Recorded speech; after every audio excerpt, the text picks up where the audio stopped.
So apparently women in leadership roles are twice as likely to experience burnout than men. This doesn't surprise me at all.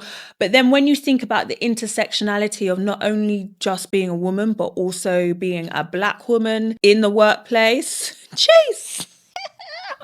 Being a Black woman in the workplace is an extreme sport. Let's talk about it. First of all, you are a woman, so we have that level of oppression. I know that's going to seem like, oh my gosh, you're really exaggerating, but come on, it's oppression. The patriarchy is a real thing. Yes, it's 2025, but the patriarchy is still live and kicking. Women are being spoken over in meetings. You know, they're having to embody masculine traits in order to get ahead in the workplace, or they are having to understand the hierarchy and nestle up to power in order to get ahead. And there is an unspoken hierarchy at play, that there's a collective understanding. And at the top of the pecking order is the white male, and at the bottom rung is the Black female. And therein the problem lies, and why I say being a Black woman in the workplace is an extreme sport, because many of us are intelligent, brilliant, high achievers with a lot of pressure on our shoulders. Yet we're trying to run the same race as Sally and Claire, but we have got a ball and chain around one ankle and we're starting at the same finish line. Like, go! It's a lot. It's a lot, because we don't exist in a vacuum, right? There is an entire socio-economic context that we are being asked to ignore because we live in a meritocracy, okay? It's on merit.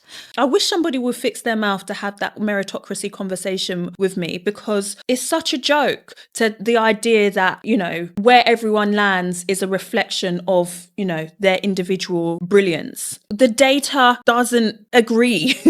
You know, the data shows that you are at a major disadvantage when you have socio-economic factors working against you, when you are from a marginalized background, whether that is being a woman, whether that is being Black, brown, or non-white. And also, you know, then we have neurodivergence, when we have disability, then we have, you know, sexuality. These are all layers of intersectionality. And I think that trying to have this pressure on your shoulders as a Black woman, trying to prove yourself, trying to get ahead, also having the weight of domestic duties and the weight of the patriarchy, because a lot of the time you're looking after the children and your partner as the additional child who also needs clothing, feeding, and all the rest of it.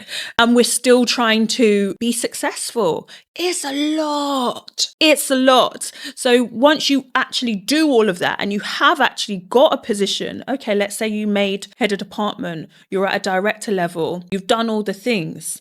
What has it taken for you to get there? You have had to do some superwoman level madness. Like, it's a lot, this whole idea of striking balance. Like, the fact is, balance, it doesn't exist. Like, if you are killing it at work, the likelihood is you can't really be there for bath and book time and all of that every single night. You have to outsource that. You have to. So there is a sacrifice. And if you've managed to do all that and make the senior level position, who is that person? What has that person had to sacrifice in order to get there? How are they feeling? Whose life are they living?